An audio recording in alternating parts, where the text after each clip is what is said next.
Vous êtes député Rassemblement National de la première circonscription du Gard, dont la ville de Nîmes. Les promesses du ministre de l'Intérieur de remettre de l'ordre et de la sécurité dans le quartier sensible de Nîmes ont-elles été tenues selon vous ou seront-elles tenues ? Non, évidemment que non. Et ça fait des années que Gérald Darmanin vient à Nîmes, des années qu'il vient après des tragédies à chaque fois. Et à chaque fois, il fait des annonces et à chaque fois, rien n'est réglé.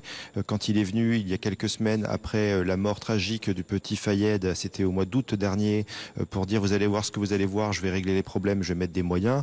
Il n'a fait que mentir. Il a mis des moyens uniquement temporaires. Il a annoncé quelques jours plus tard la création d'un commissariat de police au sein de l'un des quartiers concernés.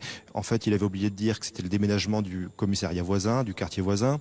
Il ne cesse de mentir. La réalité, c'est que les quartiers nîmois, que ce soit Chemin Bas d'Avignon dont vous parliez, Pisevin, Val-de-Gour, le Mas-de-Mingue, eh bien ces quartiers sont gangrénés par l'insécurité, gangrénés par le trafic de stupéfiants. Et il faut prendre conscience de la réalité. Alors il faut, dans l'immédiateté, il faut plus d'effectifs de police. Ça, c'est une nécessité. C'est vraiment crucial aujourd'hui. Et c'est aussi pour ça qu'on a aujourd'hui des instituteurs qui ne peuvent plus aller travailler au quotidien parce qu'il n'y a pas assez de forces de police. Et je ne remets pas en cause les forces de police, elles font un travail remarquable et il faut les saluer, mais elles ont trop peu de moyens.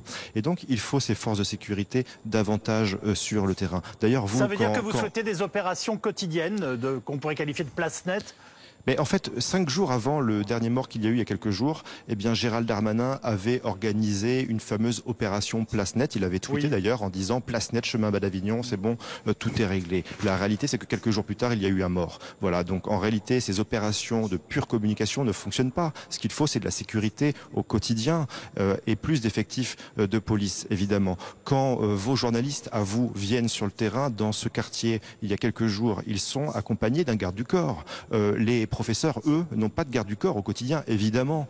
Donc c'est normal qu'ils se mettent en retrait. C'est normal qu'ils ne puissent plus assurer leur mission correctement. Donc dans l'immédiateté, il faut plus d'effectifs, mais il faut aussi voir à moyen et long terme ce qu'il faut faire. Et ce qu'il faut faire à moyen et long terme, c'est une réponse pénale qui soit plus ferme, plus forte, avec une vraie réponse judiciaire. Le laxisme, aujourd'hui, il y en a marre. Les Français en ont marre et ils ont bien raison. Il faut rétablir des peines planchées. Il faut aussi expulser les délinquants étrangers. Il faut mettre fin à l'excuse de minorité, parce que ces quartiers qui sont gangrénés par l'insécurité et par le trafic de drogue, il y a beaucoup de mineurs qui sont impliqués dans ces trafics et dans cette insécurité, il faut oser le dire. Donc il y a des mesures à mettre en place. Mais Gérald Darmanin, à part faire le mariole à chaque fois devant les caméras et faire de fausses annonces et des promesses qu'il ne tient pas, il ne fait rien. C'est un petit ministre. Est-ce que vous pouvez travailler avec ce ministre ? C'est lui qui est en charge de l'Intérieur. Vous l'avez accusé d'être responsable de la mort de cet homme tué par balle la semaine dernière.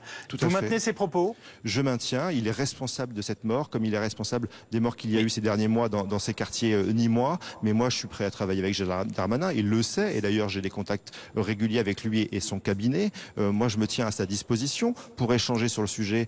Il sait quelles sont nos propositions à nous, au Rassemblement National, sur le sujet. Mais il ne les entend pas. Il fait semblant de les entendre. Il fait des annonces qui pourrait laisser penser qu'il va dans notre sens et en réalité derrière il ne se passe rien. Et sur le renforcement de la réponse pénale, Gérald Darmanin depuis le début dit clairement qu'il n'en veut pas et que ce n'est pas la solution. Or c'est la solution évidemment.